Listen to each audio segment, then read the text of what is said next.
All right, welcome to Mom and Pop Video Shop. I am Joel, joined as ever. It's always hard to point. I always want to go this way because you're on my right. But anyway, this way. Tyson. Tyson is here. Tyson is here. And more importantly, and I can't believe I've got him covered up with my stupid banner. So let me remove that. The SEAVAGE filmmaker, Chris Seaver.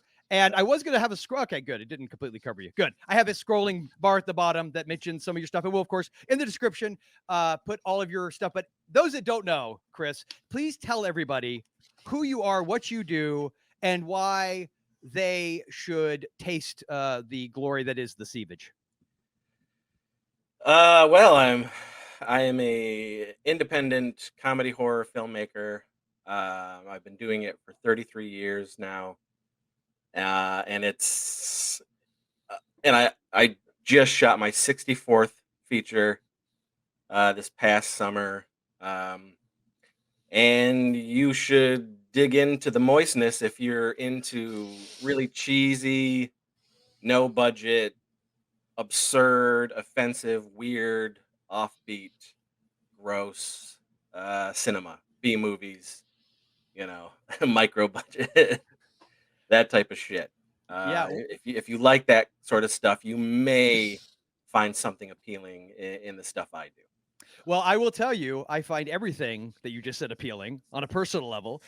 Tyson, I feel like you I don't want to speak for you, but I feel like you find the vast majority of the adjectives he used appealing. It checked absolutely all the boxes Okay, for good. me. So, needless to say, you've got a new project coming up, and I'm sure we'll go into all kinds of stuff. But I want on the front end, I want to front load this sucker, and then we'll mention it again at the end. That you've got a new project that you're working on, and that honestly, so full disclosure, and I know I already mentioned this to you, Chris, but I found out about you, even though you've been around forever and a day, and I don't know what the hell I was doing that I didn't even like realize it. And there is, which is really doubly funny because I think you actually were very close to where I live recently, and I may have even crossed paths with you, but we'll get to that in a second. I also have ADD, just in case you didn't notice. So I found out about you because of the Zero Budget Heroes doc on Tubi, and I'm very much a physical media guy, obviously, but Tubi is like my one drug of choice, just because I love that they will literally have just everything. Anything, any weird, bizarro crap that you want, Tubi is your jam. Yeah. And so I found you because of that doc. I loved it, and as I've mentioned to you, as a sort of reformed wannabe indie filmmaker from my misbegotten youth, and as life has changed and come and gone, wanting to redabble in it, it was very inspiring to me, and I really appreciate your honesty in it. And I mean, I'm sure from your perspective, it's super weird to have like a documentary made about you, because I know I'd feel weird about it. It was surreal. Yeah, I gotta believe it was. It was really good though. I mean, it's like a really good documentary. I mean, I've watched a shit ton of those on Tubi, and that was one Yes, of the better ones for sure. Zach did a wonderful job. Zach Oliveris. I don't know if you know the story, but Zach was a fan of my stuff. He lives in Seattle, and they have this video store. It's very famous, Scarecrow Video.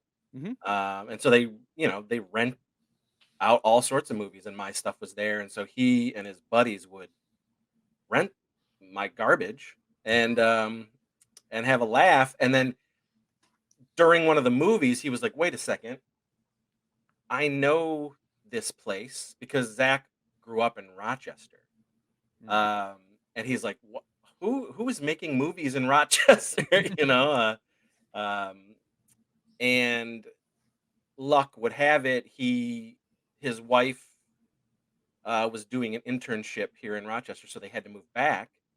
And he tracked me down and got to know me and whatnot. But one of the first things he said to me was, "Hey, man, like, has anyone ever attempted to do a documentary about what you do? Because this is a hell of a story." And I'm like, "Pfft, first of all, three other attempts have been made by quote unquote filmmakers to do documentaries about us, and they've all failed. Uh-huh. One of them even like took all the footage that they shot and disappeared, like No disappeared off shit. the face of the earth. Um, And so I was very reluctant. I said no for the first, like, I don't know, 5 months of knowing Zach. I just kept saying no. The gang weren't interested either. They were just sort of like, man, we've been through this. Like, and I come from it from a very different, like, I'm just like, yeah, I'm just a dude who picked up a camera and we, got lucky a couple of times. Like, there's no story here. But he kept pushing, and I got to know Zach. I got to know his wife, and he was helping us out on other things here and there, and just like he's a really genuine, good, talented dude. And so he did it again. He pitched it to me again. And what got me was sort of the idea of having a time capsule of what me and my best friends have done. Mhm. That appealed to me more than anything else, more than any telling some story about me growing up in some shit town in Wellsville, New York, and all that stuff. It was the capsulation of, wow, this is me and my best friends, and we did all this. Uh, you know, when you're in it, it can feel very different. But this was an opportunity to look back at it and be like, wow, um, this does mean something to me Yeah. anyway now, Yeah.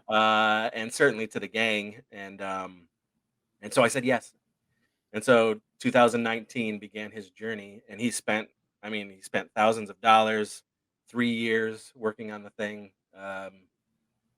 and we were shocked. We were like blown away by it. We did like a 30th anniversary of me making films in 2021, and he hadn't quite finished the doc, but he put together a special, like, 30th anniversary version of the doc, and he flew out, um, and we had this big party, and he showed it to us, and we were all like really like blown away.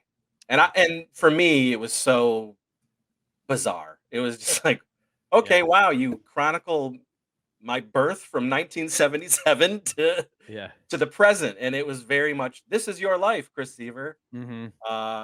And to see how much the 80s and pop culture and this movie making thing has really been my life since I was a kid, put a lot of things into perspective, and really made me appreciate it a lot more than I think I can appreciate it when I'm in the moment, you know? Mhm.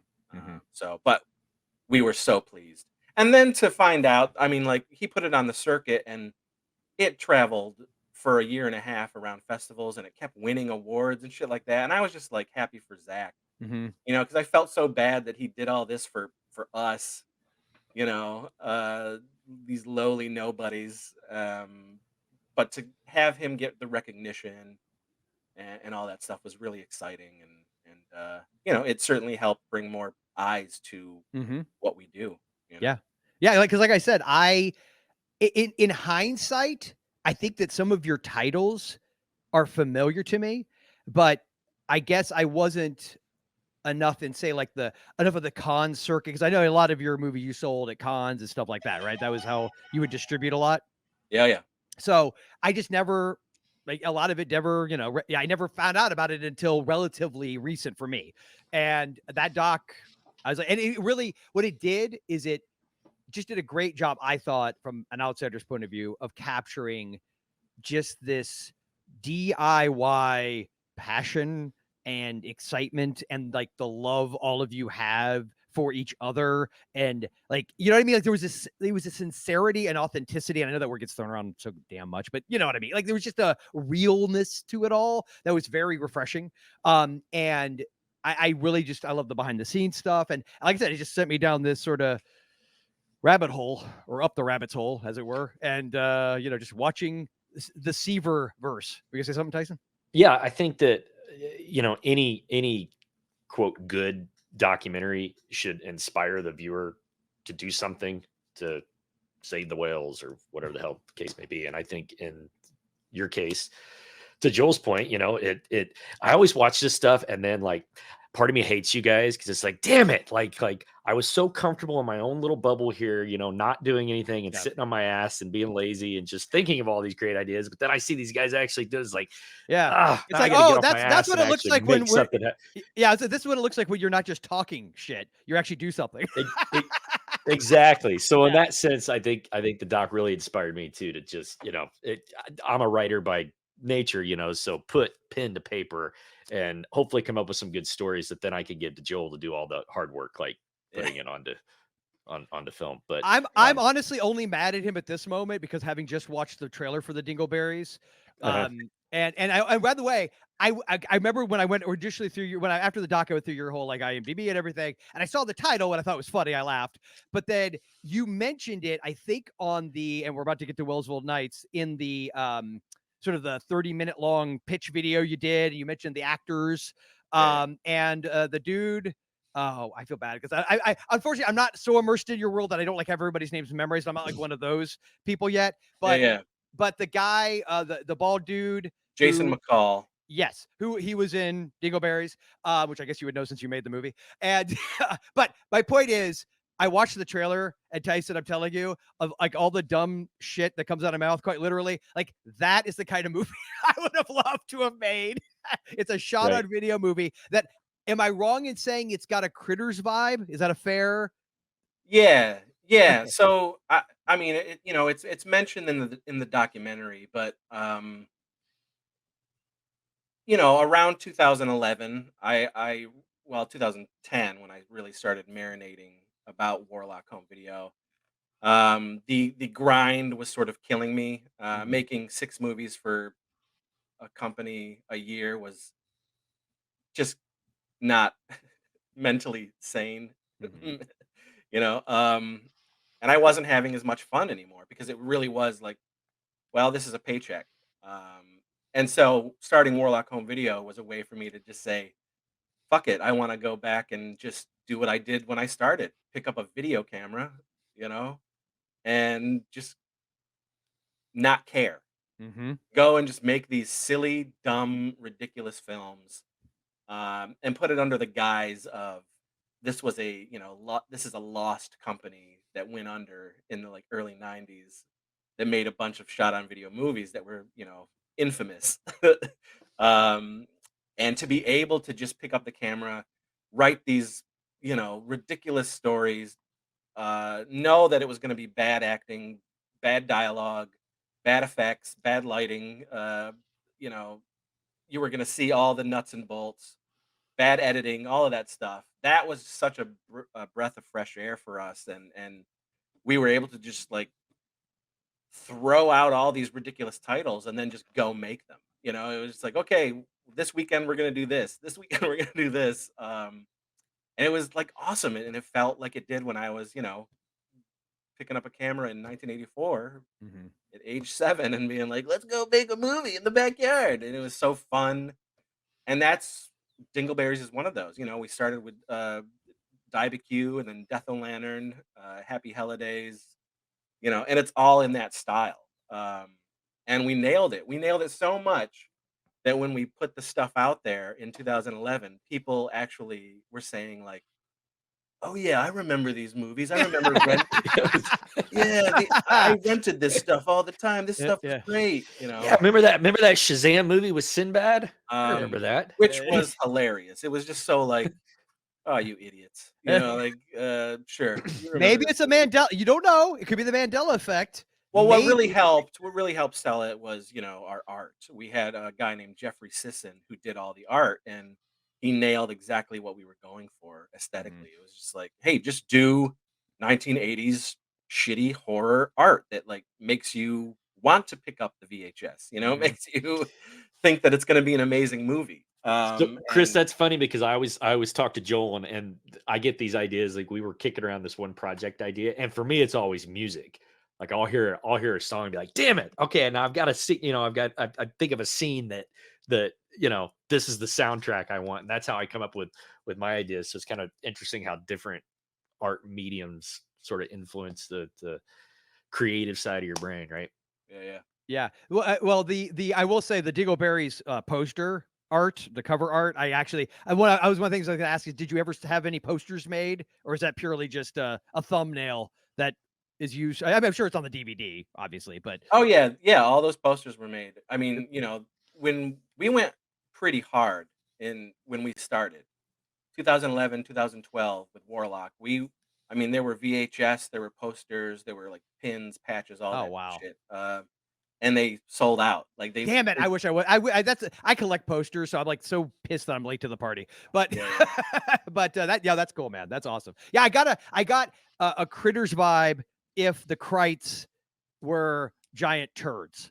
Yeah, it's very much if every studio was doing it, with the Ghoulies, the Munchies, the Critters, Yeah, the Gremlins, then so was Warlock back then, and yeah, theirs was the Dingleberries. yeah. That's so great. So It's still better than hobgoblins. I'll bet you. well, I'll you bet haven't you. seen the movie. I So, don't. What did you shoot it on? What was the? Do you remember what the camera was that you shot it on? just VHS You just went camcorder. straight VHS. Okay. Yep. Yeah. Everything was shot on VHS, big ass over the shoulder shit. Yeah. If it wasn't that, if we wanted to get like more movement and unencumbered from the, being plugged in, Hmm. then we would do the VHS-C, Mm. that had like maybe 12 minutes of battery life in it. Yeah. Yes. you know, Oh yeah. and, Oh and yeah. we do shots like that. But I mean, it all looked the same, garbage, so it was perfect. Yes. Uh, Yeah. And you know what's funny is, and I obviously know you get this, and I know Tyson does, that it's sometimes hard to explain to people. I don't it's and maybe it's pure nostalgia, but there's something about the aesthetic. Yes, I'm fully aware that a lot of shot on video stuff doesn't look good. But I did a recently for another show I'm on called Jay of the Dead's New Horror Movies. We sort of ironically called New Horror Movies, since half the time we're reviewing old stuff. But we covered. Did you ever see Jingal, Beast from the East? The no. Conrad. Oh, dude, it is something to behold. It is so bad. It is, and part two is even worse, which is saying something. And it's shot but it's shot on VHS. There's no nostalgia involved. Like, this was shot in I believe the late 80s. Conrad Brooks, who had been in Plan 9 from Outer Space. This is sort of like a movie he made. If you've ever heard of Roller Gator, like Oh it's yeah. in that vein. Okay. Yeah. So, but I mean, we went on for like 50 minutes talking about this movie. And look, I know it's garbage. I get it, but there's still something. And I don't know if it's just in a world where we're on the cusp of being able to type in a prompt and have AI create the most beautiful image you've ever seen, which to me isn't filmmaking. I don't know what the hell that is, but it's not filmmaking. There's something about the authenticity and the realness of something that was just either shot at VHS or even shot like on a mini DV format, like the Canon XL2, anything like that. I personally miss, and when I come across it, I just know that I'm like, oh, so even if the movie's not good, if the story's horrible, I don't care. I'm just into it for the overall immersive experience of the aesthetic, if that makes sense.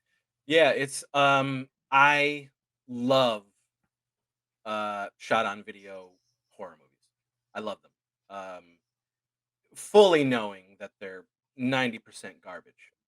It's the stuff that helped inspire me growing up, Mhm. The late 80s, that's when I started renting this stuff from our video store, Video Connection.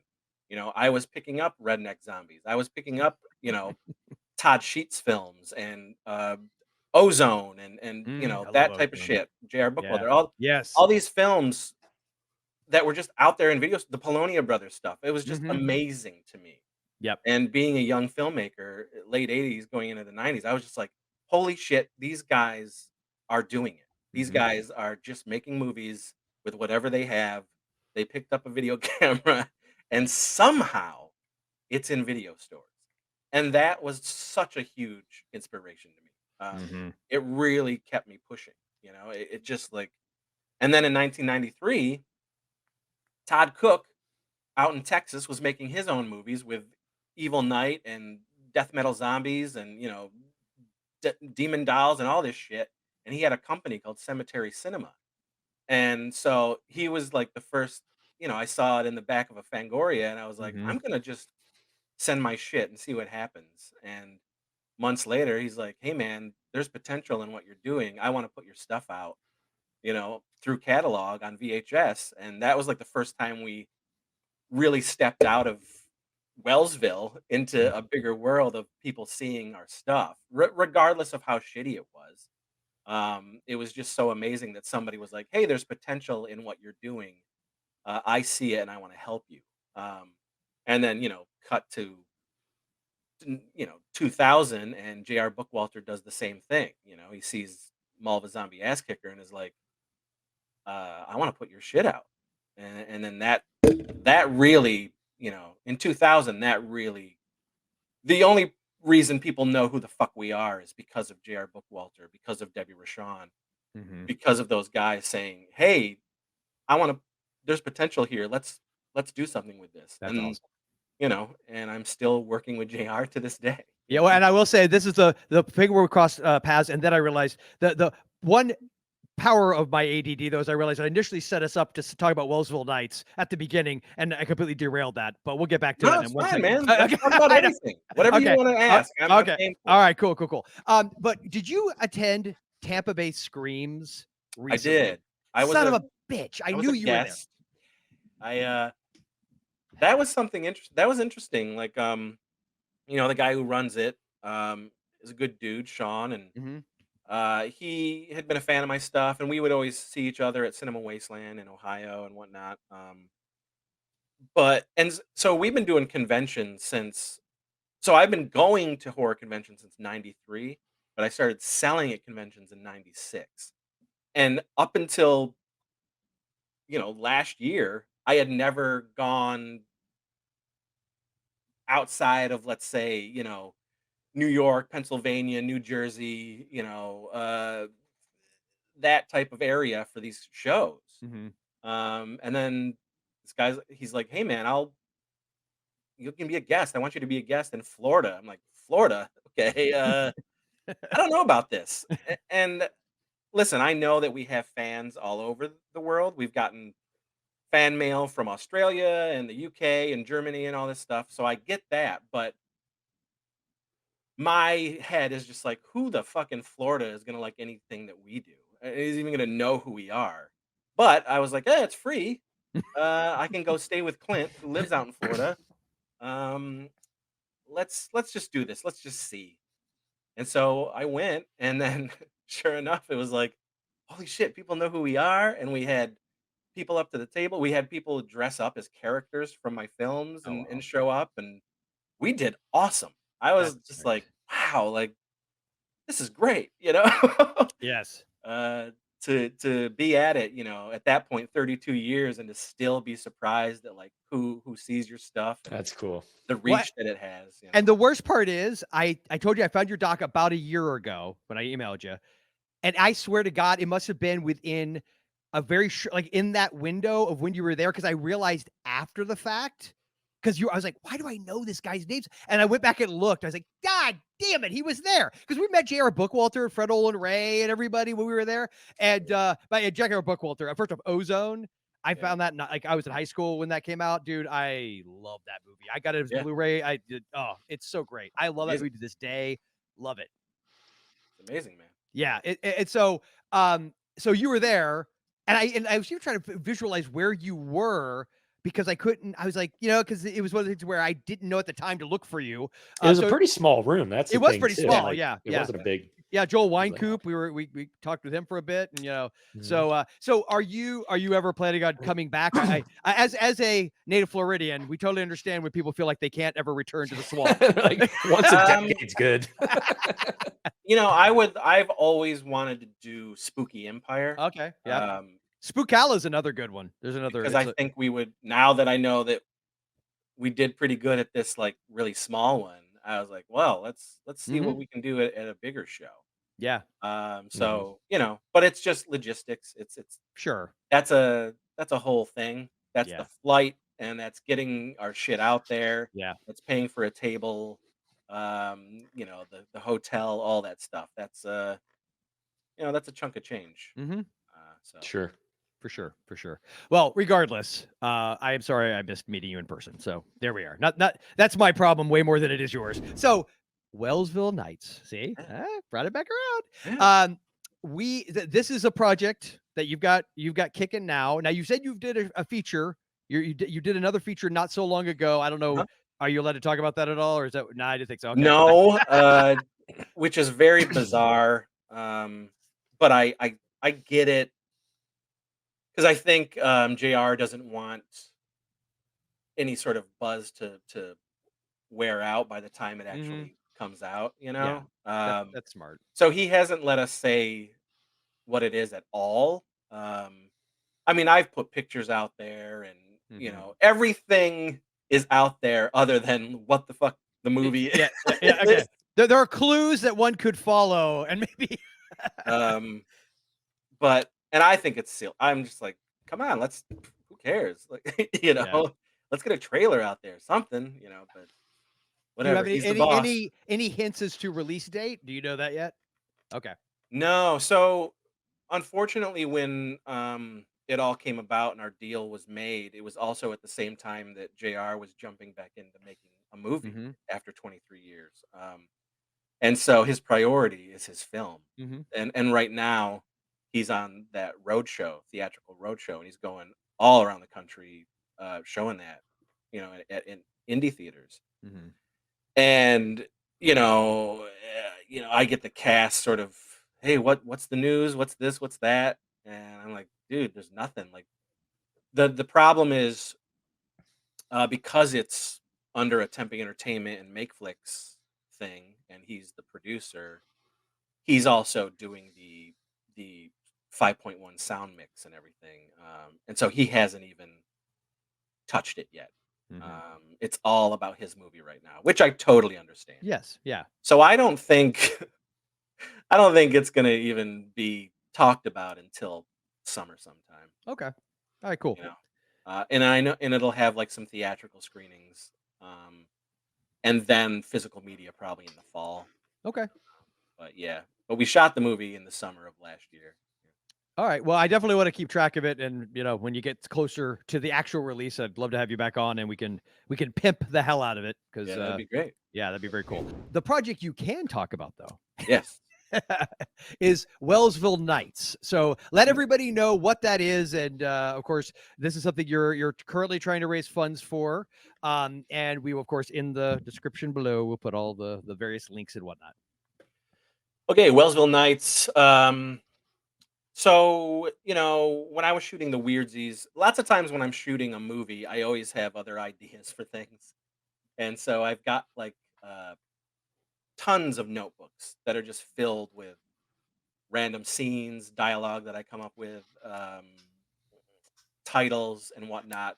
They don't necessarily hook together. It's just, I can, Chris Seaver just became my spirit animal, by the way, when he talked about his stack of notebooks. um, I get it. and so during the Weirdsies, I was like, yeah, I want to do a TV show that's sort of based around where I grew up and some of the people, and I want it to be a high school thing. And so I wrote all that shit down, and then, um, come to the pandemic where there's not a lot to do. Uh, I was like, hey, like I'm gonna really get to work on this Wellsville Nights thing, and so Wellsville Nights essentially is it's a parody of 80s and 90s teen soap opera high school dramas. Um, the most famous, I guess, would be Degrassi Junior High from back then. Mhm. Um, but then Nickelodeon did a bunch, and Nickelodeon in 1990 did a show called 15, um, which was Ryan Reynolds' first like big Yeah. big thing. Uh, And then after 15, there was shows like Swans Crossing, which starred like Sarah Michelle Gellar.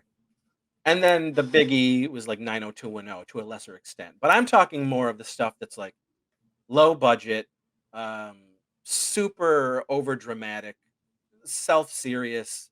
Again, these are 15-year-olds, but like nothing fun is happening on the show. It's all like dire and everything.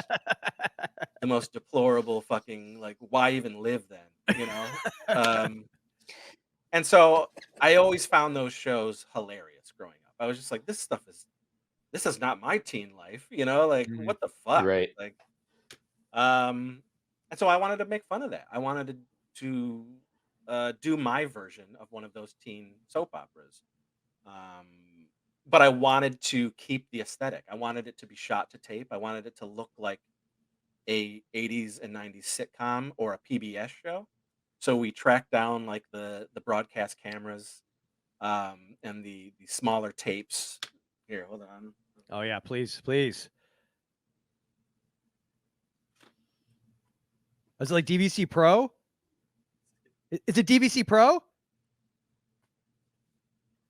Oh my god, dude, that's what I shot my feature on. An Ikegami DVC Pro, like those big ass camera, just huge. Yeah, They're so huge. we've got like 4 of those. Oh, cool. Oh my god. How much, I don't know if you want to say like how much you paid for them, but I am curious to know because I think I remember Nothing.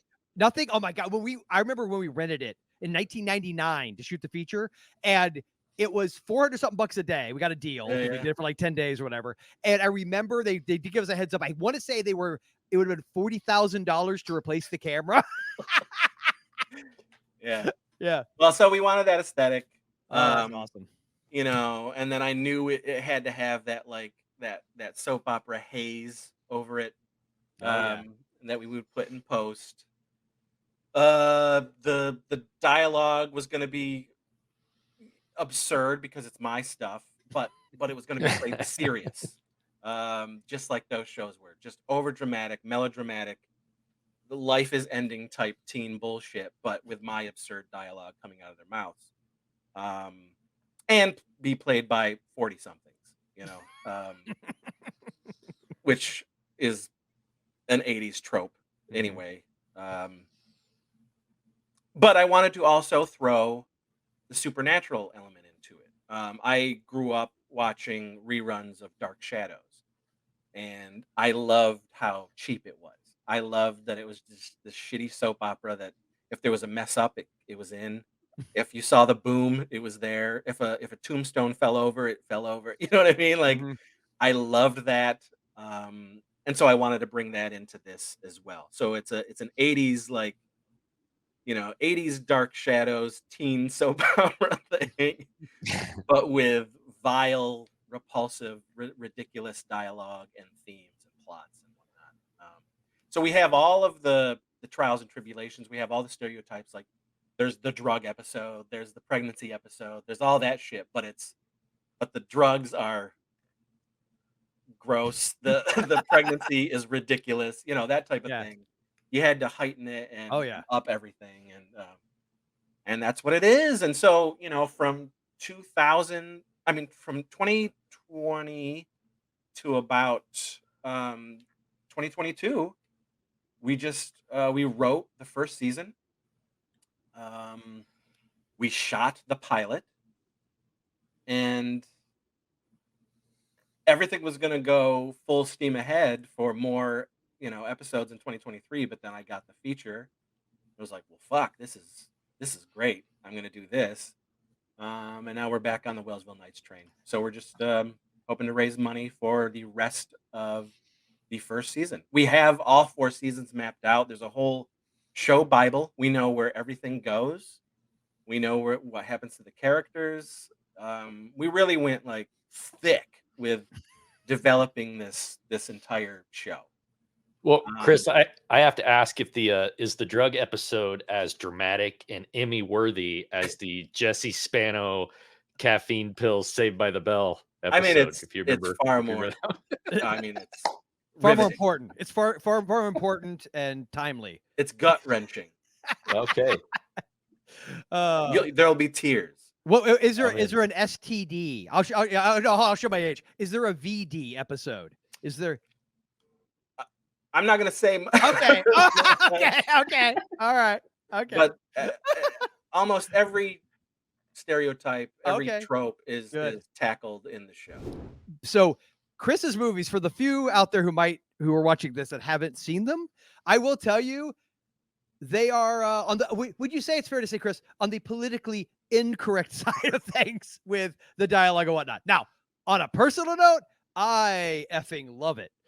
I'm here for it. I'm just saying, I want to make sure everybody's fully aware that if you have a sensibility. yeah. My movies, listen, you either love them or hate them. There's not a lot of in between. There never has been. Yeah. It's either vehement hate Yes. for my stuff or just pure adoration. So I got a question though. Do you ever in like real life, because it's funny because in the online world, and all of us here are old enough to remember a world before this world. I feel like I'm sure you've gotten a lot of shit from people online, right? People when people hide behind their keyboards, it's real easy to talk shit. Do you find, but most of the time, and maybe I'm completely misreading things, but in real life interactions, I'm not saying you might not get somebody who's like, oh, that's not for me, but do you ever, I mean, like, I feel like most of the people probably you deal with in real life are the ones that just love it, right? That just want to come up and tell you.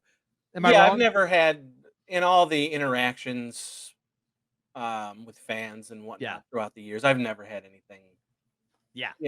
nothing crazy like that. Yeah. It's Yeah. always been good. It's always Yes. been really, really genuine and great people. Mm-hmm. Um, so no, Yeah. I Good. definitely have gotten like if people come to the table, they're a fan, but the people that they're with aren't. Mm-hmm. Then they'll be like, "Oh yeah. This isn't for me. This Well, your humor is not for me," and that's fine. I yeah. totally get it. Yeah. Yeah. I don't care if people love or like or hate my stuff. I just See, what do you do? I respect the hell. I'm such a people pleaser. I love that you're like that. That's awesome. And I love Joel, it. we talk about it all the time too, that the horror genre, and especially the 80s when the heyday when we grew up, horror fan, like hardcore horror fans. I feel like we were always sort of like on the fringe and sort of the outcasts and the weirdos, the geeks, and it's easy, to get bullied and picked on and whatever via email. But Chris, to your point, you go to a convention at a table, and all of a sudden, like the normal pearl wearing, uppity assholes that's not for them. They're definitely the minority at those types of shows. That's why I love going to conventions, because you can let your freak flag fly, and Yeah, everybody, and again, even if we may look like we're going to eat your kids, but at the end of the day, we've talked about J.R. Bookwalter a couple times, and I made the joke with Joel when I met him. I said, talk about somebody that's like fucking painfully nice. Like just one of those guys that makes you feel like an asshole because you look back in your life, you're like, there's no way I'm ever going to be as nice as somebody like J.R.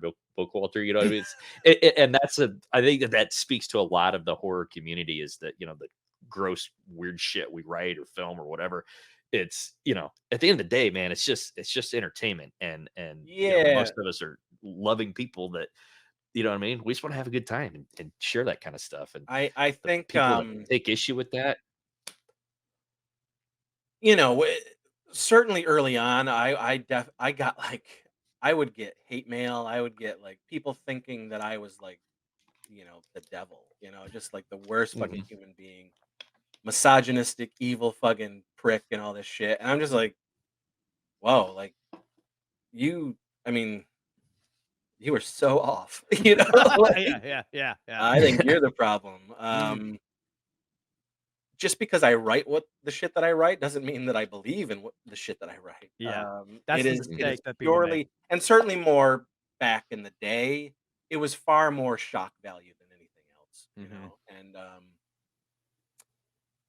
for good or bad, that's just what it was. I certainly have tamed some things down, but a Chris Seaver movie is still a Chris Seaver movie. You That know, needs to be on a t-shirt. Yeah, Chris That'd be Seaver awesome. movie is still a Chris Seaver movie. Well, Yeah. and here's the thing: growing up when you did, like, I get back to that Mandela effect. I sometimes feel like I'm in some weird Twilight Zone. I mean, we're kids who grew up with Revenge of the Nerds and Porky's, and it's like, why is everybody suddenly acting like shit hasn't been offensive for a very long time, and people had a like what happened? I Like when I think it's grew up, my grandmother was like a Southern Baptist, and I remember like I was told by her and people at her church, like, because I was so into horror and fango and everything, like at one point she thought I was going to be a serial killer because I had like an entire wall that was a collage of gore images. And I said to her, I said, would I be this obvious? Like, I mean, I mean, it seems fairly yeah, so I did, but that back then it was always the little like old blue-haired ladies clutching their pearls, the satanic panic, all of that shit. But yeah. somewhere along the way, everybody like went like, oh, the 80s and 90s didn't happen.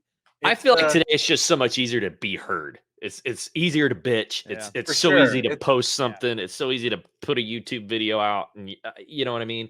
Where back in the day, you know, you you kind of had to work to be a Tipper Gore on Yeah, you to be know a dick. national Yeah. TV. To Yeah. you know what I mean. It was a lot harder to actually get something done back then. I think. I think the most vocal are a certain aged millennial and Gen Z for Mhm. sure. Like, Mhm.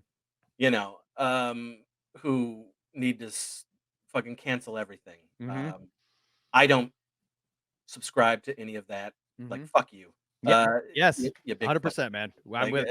I don't am watch. I am Team Chris. Don't listen. Don't read it. I'm Yeah. never not going to love Revenge of the Nerds, Mhm. Porky's, 16 Candles, Bachelor Mhm. Party. Yep. These are some of my favorite films, and they will continue to be Yep. some of my favorite films. Yep. I watch them on the regular. Yep. I just don't give a fuck. Like, Mhm. uh, Cannibal Holocaust. I know I'm a good That's person. that's my I cooking love soundtrack. I love that he gave a litany of awesome 80s sex comedies, and Tyson goes Cannibal Holocaust, and just the air goes out of the room. Go ahead, Chris. Don't judge me. Yeah, I'm just saying, like, you know, I know who I am as a person. I Sure. know, like, I don't want hate on anybody. I don't Mhm. want fucking anybody death threats, none of that bullshit. You can just live your life, try to Mhm. be happy, don't hurt anybody. Fucking, you know what I mean? Yeah. We're all on 100%. this floating space rock out in the middle of fucking nothing. Yes. Get off your high horse. Yes. You Well, it's worthless also piece of about shit. it's also just about like our shared humanity, right? We don't have to be into the same stuff or agree about anything, but we're both human friggin' beings, right? I mean, Mhm. we're not. I just I again feel like I'm old enough to remember Howard Stern and how and I'm not talking about modern whatever the hell he's become. I'm talking about old school regular FM radio, everybody and their brother railing against him before he was on satellite, all of that. And but when Private Parts came out, and I remember the basic tenet that he and all the shock jocks, all those guys subscribed to was change the fucking channel. It's simple. You don't like it, but this idea of because what I've concluded is people who get into that other minds, it's like you're an authoritarian. You're no different than the pearl clutchers of the 1980s who wanted to shut down heavy metal music and all that other stuff. You're the exact same. You're on the two sides of the same coin. And I hated that shit then, and I hate it now. No, because I'm like you. I'm gonna love what I love, and I'm not apologizing for it. Yeah. Yeah. You know? So that was the end of the show. So thanks for being here, Chris. So Wellsville Nights. Send your- Wellsville Nights. I will keep us on track. I swear to God. So as far as you've laid out like how you guys shoot, which by the way, I loved like I call it the sizzle reel to be like a real pretentious ass. That you put together because I could see the aesthetic. And the other thing I feel like, and definitely correct me if I'm wrong on this, I appreciate the Sharknado kind of movies, right? Where they're like trying to make a bad movie on purpose, like that sort of, but they're doing it ironically, right? There's a definite like hyper self-awareness to it. Whereas I've always made the contention that, especially like those old school shot on video things, a lot of people, for better or worse, were legitimately just trying the best that they could with the resources they had. And it came out how it came out, right? Which is why I love them. Yes, it's a sincerity. You know, There's a sincerity. I for one do not like those Sharknado movies. I don't like Asylum, all that stuff. nope, I Yeah. don't like them. Yeah. I don't like anything that jumps on a bandwagon where there's like 1800 Amityville this and Yeah, oh yeah, those. 2000 clown Yeah. this or Yeah. fucking I can't stand them. Yeah, I just don't watch them. Yeah, don't watch I think the most recent ones I saw was Amityville AI was something that's good. There's something about it. And look, I get it. Look, good for you. You do what you got to do to make money. Joel sent me a text message with that movie, the Amityville AI movie poster, and he's like, "For God's sake, if they can make this, there's no reason we shouldn't get writing try right something. now." He's like, we got to try something. "Just film something." Fuck. So the point of the matter is, yeah, I have watched movies like that, but the thing that's always struck me about them, and I don't enjoy them, like, so when I watch a Roller Gator, which is hard to get through, or any movie like that, there again, it goes back to, it's sort of, I think the reason why Troll 2, I mean, I know at this point it's like it's the worst movie ever, or whatever. Don't believe me, there's far worse.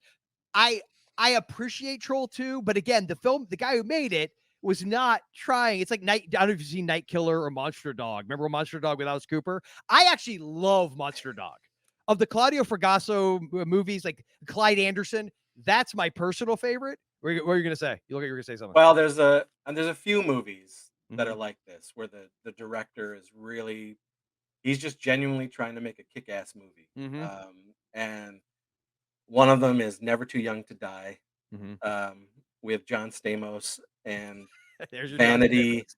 and Gene Simmons. Uh, And this movie is fucking atrocious, but goddamn, is it amazing? yeah. It's amazing. Yeah. And then there's another movie that I just adore, and it's called Samurai Cop. Oh, I know Samurai Cop. Yeah. Yeah. That movie, Yeah. Yeah. that foreign director was really trying Yeah. to do something. Yes. He wanted to make his Lethal Weapon, you know what I mean? Mm-hmm. But holy shit, is it a piece of garbage. But I could watch it any day of the week, and laugh my ass off. We've had Samurai Cop parties here. Like, I mean, it's just like that stuff I love. But then they do Samurai Cop 2 and they ruin it because now they're in on the joke. Now they fucking know how people are taking it. You know what I mean? Like the Birdemic dude, he was trying to make a genuine fucking movie. But with Birdemic 2, he knows the joke now. He knows that everyone's just making fun of him, so he's going to lean into that joke. The Room guy, Tommy Wiseau, he was making a genuine movie. Now he's making a movie where he knows everybody is poking fun at him, so he can poke fun at it too. That stuff I don't like. You know what I'm saying? Someone froze. I do. Yeah, but Oh man, we lost Joel. If I'm ever gonna get abducted and butt probed by aliens, it's gonna be on this stretch of highway between my house and Joel's house. Joel, So- please tell me that's all you heard was the All alien I butt heard was probing. something about alien butt probe. So obviously, my internet just went out of nowhere, and that is super annoying. And I apologize for that. It's okay. So, all right. Oh, I told him you live like in the UFO capital of the state, as far as I'm concerned. That I stretch live of in the highway between you and everything I, weird capital of the United Yeah. States. So we were starting a UFO butt probe conversation. Okay, if you well, want to I'm continue down that, for or that. I guess we could get back. I mean, we could talk about Wellsville Nights, and we could talk about. The last thing I heard was Samurai Cop, and he was making his Lethal Weapon, and it was all you're all here for it, Chris. And then the internet gods took away my internet. So hopefully that will not happen again. I guess we'll find out. It ultimately was like, you know, those guys who were making genuine films and thinking they're making something special, and then when they go to the sequels, Yes. and then they lean into the joke, and it Yes. ruins it. Yes. It's no longer authentic in what it was. And I think, but what struck me about you though, and it's interesting because I feel like you ride a very fine and difficult line, whether you realize you do or not. Because I think obviously you have this self-awareness about what you're making. Like, you know full well what you're making, but I don't sense at all irony. I don't sense at all. You know what I mean? And I mean that in like the best possible way. I don't feel like the whole like, you know, does that make sense what I'm trying to say? You're not 100%. Yeah. We are a group that love trash. And we want to make trash. You're the John Waters of Rochester. That's what you are. It just hit me. Because think about it, right? That's what John Waters did. Actually, Fangoria magazine called me in, like, this was probably over 15 years ago. They said Chris Seaver is the next John Waters. No, look at that. Oh my God. And I don't think I got it from them, though. It's possible it was in my subconscious. But yeah, no, that's because that's what it is. With Waters, he loved trash, but he loves it so much, it elevates it to an art form that he takes. It's this pure love. And that's what I think, honestly, that's why it's difficult to ride that line, because movies, it's art, it's commerce, it's everything mixed together. And I think when you make and not to just sit here and shit all over Asylum stuff, but that's obviously somebody by and large making it to make a buck. And it comes through in most of the stuff. Whereas stuff like yours and things that are shot in video and people that are just making movies, that's what I always felt like with like Joel Wynkoop and guys like that. Like, they're just turning out what they could churn out. but there's it's just I actually like better than the word authenticity. The other pretentious word I'll use is sincerity. There is just, it's like you're in the you know the most sincere pumpkin patch, and the great pumpkin will show up because of how sincere the pumpkin patch of your movies is. How's that for butchering a metaphor or whatever the hell I did? It works. It works. Why not? I So, agree. I assume based on alien butt probes, we were getting away from Wellsville Nights, or is that still on topic? Oh no, it was on topic. I was just trying to explain why you randomly leave Oh, just disappear? I got to take one up the StreamYard poop every once shoot. in a while. Yeah, I got to take Exactly. one up the poop shoot from the alien gods. Yeah. I want Time for you a know, sample. I am all UFO, UAP, alien. Oh, dude, me too. Well, we'll have to do like a separate episode where we could just go down that rabbit hole, and I'll wear my tinfoil hat the entire time. I would love. Oh yeah. Yeah, I love that shit. I'm 'Cause all I have about some it. thoughts for Oh sure. yeah, oh yeah, oh yeah. Me too. Do they involve any interdimensional things or A little bit. Okay, A little all right, bit. You know, okay. I've got my theories. Are they us from the future? Do you believe that theory?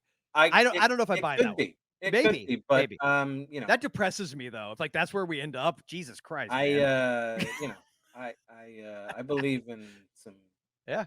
Oh, I do wild too. shit. Oh yeah. Oh yeah. I'm one of those people. On a semi-serious note, one thing I was going to bring up is, we've always talked about like the more technology progresses, the more we long for the olden days, and all this shit. But I think it's a double-edged sword a little bit. And I was going to say, the cool thing about indie filmmaking, I feel like 80s, 90s is there's always, and Joel, we use this reference all the time. There's just something punk rock about horror in general, but especially the independent, like, fuck you, I'm making this with my friends. I don't give a Yes. shit. If you Yep. like it, don't like it, watch it, don't watch it, that type of thing.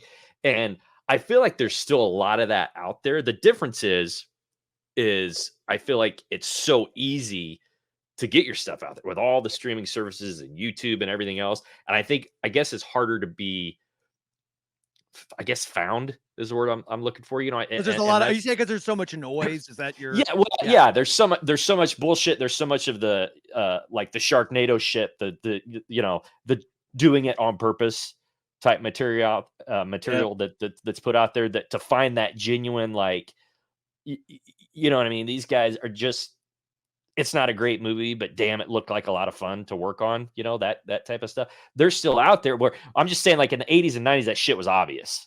You know what I mean? Like, yeah, because there's you like know, it was like you knew corporate and that stuff. It was very easy to differentiate. Yeah. precisely. So part of me loves the idea that, I mean, I don't want to say anybody can make a movie, but it's a lot easier, I feel like, to get a damn iPhone and go out with your friends and put something cool together. You know what I mean? But at the same time, it's just, we're inundated with that. I think it's just a lot harder to stand out. 100%. Yeah. You Yeah. know, that was happening when I was coming up. It was there was a few of us at the shows, and then it became, there was half the show was Hmm. independent filmmakers. You know what I mean? And then the ones who couldn't cut it aren't aren't there anymore. Mhm. The ones Yeah. who sort of like were just doing it for the buck, they're gone. Um, or some of them were like, you know what? Now I'm just gonna make generic, cookie cutter bullshit with no voice behind it, like those Shark this or Shark that. There's people who are emulating, Fred Olin Ray and Dave Dakota, and they're doing any sort of genre they want, because those guys did it, and that can give them money to do it. That it's like, oh, now I'm Yeah. gonna make a Christmas movie. Now I'm gonna make a Halloween movie. Now I'm gonna, there's those guys out there too. I don't particularly like that stuff, because there's no voice behind it. Because Mhm. there's no like, oh, that's this guy's movie. It's Yeah. just It's only like the more nostalgic you try to be, like, the further I feel like we get away from that it, the warm and fuzzies that those types of films actually, yeah, it's instilled interesting. in Like us. somebody like me, and it always surprises people when I tell them this, but like, because I'll get a lot of, hey man, did you see this movie? Wasn't it great? And I'll be like, Uh, I don't watch those movies. I don't watch a lot of independent films. I just don't. People who are sort of in my field, the micro budget, do it yourself type stuff, I don't watch it. Hmm. Um, And it's not because I think I'm better than them. It's because I genuinely am not entertained by them. There's nothing special about them that is giving me reason to continue to want to see what they do. Um, and I just haven't found it. It's very rare that somebody has a voice that I stick to, and I'm like, oh, this guy is actually doing something. I'm not a, oh, it's the newest this, so I might as well jump on it and watch it. I'm not that. I don't do that. I'm definitely not a Shutter guy. Just because Shutter puts out a fucking movie doesn't mean I'm gonna like it. And it's hyped up like beyond fucking, you know, whatever. And most of the time, I'm like, ooh, that was pretty rough. So I just don't watch them. I'm better off not watching them because it kind of makes me sad. Because So how do or- you so I'm assuming you might not be a fan of the phrase elevated horror. oh, suck my dick. I was hoping I would get a Chris Seaver response. You think I'm gonna watch that shit? And I Yeah. have no problem with people loving that No, stuff. love it. It's You know not what I for mean? you. It's not for It's you. not Yeah. my Yeah, I get it. it's not my world. It's not something that entertains me. Yeah. I don't Well- have to like what you like. No, fair enough. Yeah. Chris, let me ask you this then. Is there anybody out there that has consistently maybe hit the mark for you? No? Not yet. Yeah. In the independent world, no. Yeah. Not Okay. yet. I'm not seeing anybody. I'm not impressed with anybody. When I say independent, I'm talking about the stuff the world that I'm in, because Mhm. that I believe is independent. Yes, I agree with you. 100%. Joe Lynch, he is not an independent filmmaker. I don't care what you say. He is not. He has actual backing. He has actual money. He has Mhm. actual people who are involved in making your movie non-independent. So you can suck my left ball until you're fucking blue in the face, telling me he's an independent filmmaker. He's fucking not. I like Joe Lynch as a Mhm. person, as a human being. I enjoy Joe Lynch, but he's not an independent film. J.R. Bookwalter is an independent filmmaker. Mhm. As much as I hate Trauma, Lloyd Kaufman is an independent filmmaker. Mhm. Those guys I consider indie people. But in that world, there's nobody who is coming up that I'm like, oh man, yeah, they have a voice. There's something I want to follow this guy. Mhm. It's just not happening. And that's just it's just because I don't know if it's like I require something special Mhm. for me to gravitate towards it, and they're not doing it. Right. And again, it doesn't come from a pretentious place because I know 100% what I'm making. Mhm. I know what I make. I'm comfortable with what I make. Mhm. I'm not trying to make that. You have to entertain me with what you're making, and it's Mhm. not happening. It Yeah. has nothing to do with my movies. It has nothing to do with my competence as a writer director, because I know what people think of me. You know what I mean? Yeah. So, but And nor do you care. I just don't care. Yeah, I don't care. Yeah. You know what I mean? Good Yeah. or bad, I just don't care. I'm making what I want to make, and you can either jump on board or not. Let me ask you real quick, because I know you were about to say something. I want to tie into that real Mhm. quick. Do you think part of it could be that because you entertain yourself with your own stuff so purely, like that's your thing? Like, I wonder, and obviously as we get older too, right? I think sometimes a lot of guys our age, especially, they start looking to a lot of movies. Like, I think this is the problem with God, they don't get down the road of all the shit with Star Wars and everything else. But I think that's part of the problem is we're looking to have the same experience we did when we first saw those movies and we were like 5, 6, 7 years old. And it's just not gonna happen. Does that make sense? I think I just wonder, like, to what degree that could be also part of it, that, you get to a certain point in life where new stuff isn't gonna hit you the way the old stuff does. I don't know if it's that. Because I don't know if I'm necessarily looking for, oh, I want that vintage feel. I want, Mhm. that type of shit. I just want to be entertained, and for the most part, I'm not. Gotcha. Here's something that really I think fails at almost every level. If there is a filmmaker, whether it be independent or um, on a more substantial budget, if you're trying to do something serious, if you're coming out of the gate and you're making a serious horror movie that you think is going to be like the most serious, disturbing thing in the world, and it's deplorable. Um, for the most part, the the acting is atrocious. Your dialogue is atrocious. What you consider to be artful cinematography is laughable. Um, that stuff like bristles my nutsack. Like I can't deal with it because it is not effective. It doesn't work. Not only am I not scared, but I'm not engrossed in your story because everything sucks because it's so bad. Um, I can't do that, and that's a dime a dozen. That is fucking every fucking movie that comes out now that's independent is just a cookie cutter generic like this horror movie is so insane and so intense and uses the same sort of like music and style and cutting the trailer and everything and it just doesn't do it for me and there's too many filmmakers out there who think that that's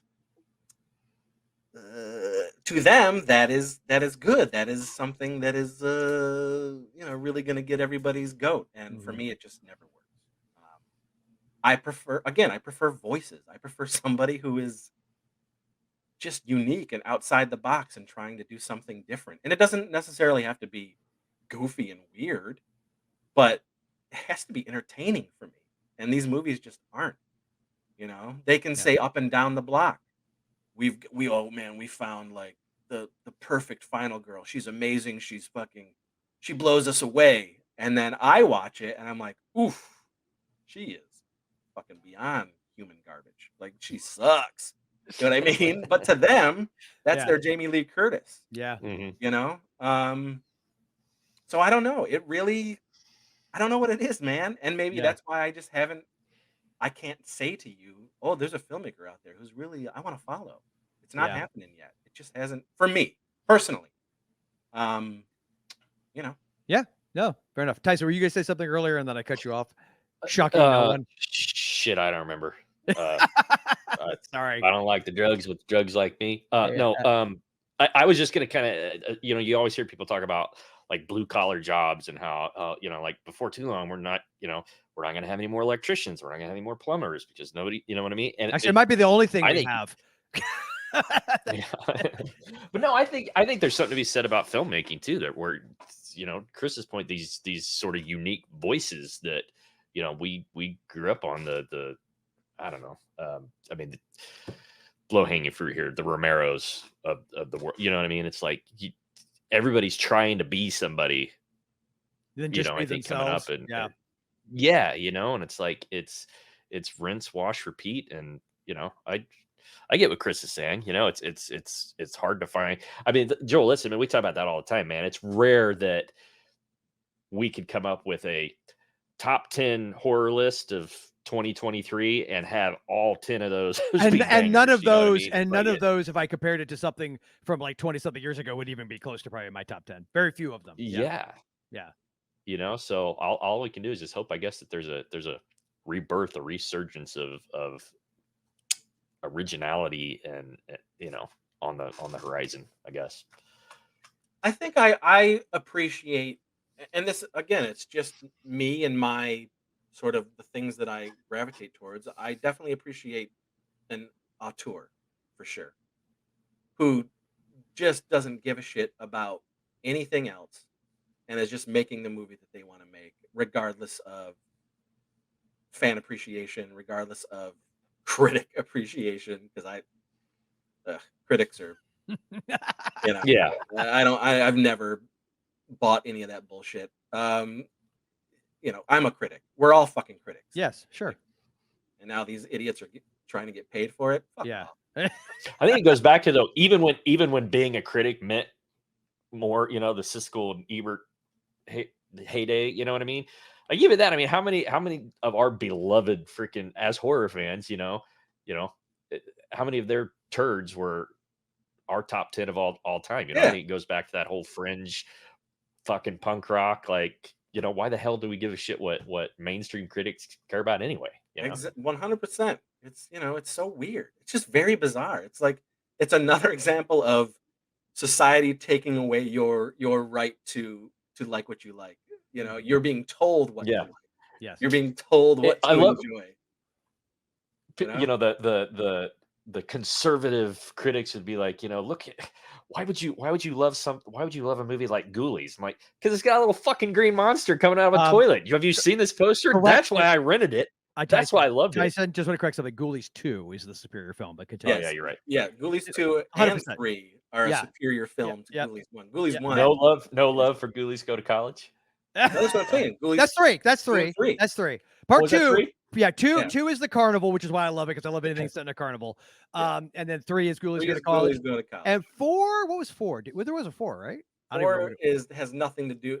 4 is not Ghoulies at all. 4 Oh, is okay, like that's why I don't a remember. couple of midgets in, you know, fucking weird ass troll costumes. Yeah. But okay. I mean, that goes back to why Joel and I do this mom and pop video shop thing, is because, you know, I miss that. Like, that was, you know, just going in and just visually, so you know, having never even seen a movie, just browsing something in your mind focuses on a, you know, we were talking about cover artwork and stuff earlier and how important that is, you know, like that's the shit that drives me crazy that we don't have anymore. Not that there's not cool artwork and stuff out there, but you know, there's just something different about seeing it on a fucking streaming service, even something like Tubi, which obviously has some cool ass shit, but you know, there's just something different about seeing it on a 52-inch flat screen as opposed to actually going into a brick and mortar place and experiencing that and grabbing something just because it calls to you. You know, And what you I know mean? what it is weird though, and it's something that hits me that so because I 100% agree with the sentiment that part of the problem is, since everybody's trying to, you know, when you just do something to make a buck, you're never gonna, it's not gonna, there's no longevity in that, right? Because it just doesn't last. That has very little staying power for people, right? So if somebody gets into, first of all, there's easier ways to make money. I would think you would agree with this, Chris, than making movies. Like there are much easier ways. You know, far 100%. easier. Yeah. So that being what it is, though, but so like a lot of the movies that we all grew up with, right? And movies that we all acknowledge might be garbage by most people's standards, but we love them. A lot of those movies were made by people who were just trying to make a buck, right? They were just, but there was something weirdly purer about Herschel Gordon Lewis or something like that, who's very much just like hey, let's turn these nudie cuties out, let's turn out these gore films, and you know, but there was something more pure, and maybe it's just the honesty, like, oh no, I'm straight up just making movies to make $1. Whereas I don't know, I'm trying to figure out for myself, like, to understand what is it that's different now to then. And maybe part of it is because nobody, like back then, people were taking more risks, I guess. Because I don't know about originality. I feel like originality is highly overrated. I don't know if that even ever existed, really. I mean, all the stories have been told, blah, blah, blah. But all that makes it original is your fingerprint on it, right? That's right. That's right. it. Yeah. There's, you know, 6 stories out there. Yeah. Yeah. 6 stories. And Yeah. they're all recycled. Everyone's always like, it's not original. Well, nothing's original. It really fucking isn't.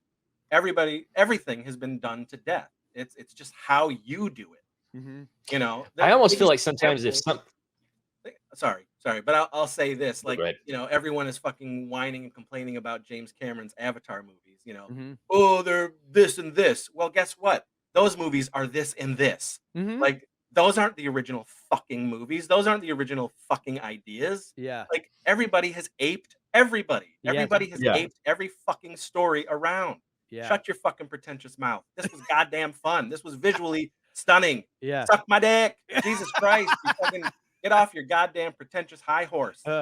Joel, it reminds me of our December live stream we did. We covered Black Christmas and we talked about, you know, Halloween and proto slashers, and everyone was talking about Halloween being the first. And, you know, we really dove into the Bob Clark, John Carpenter relationship and the influence there.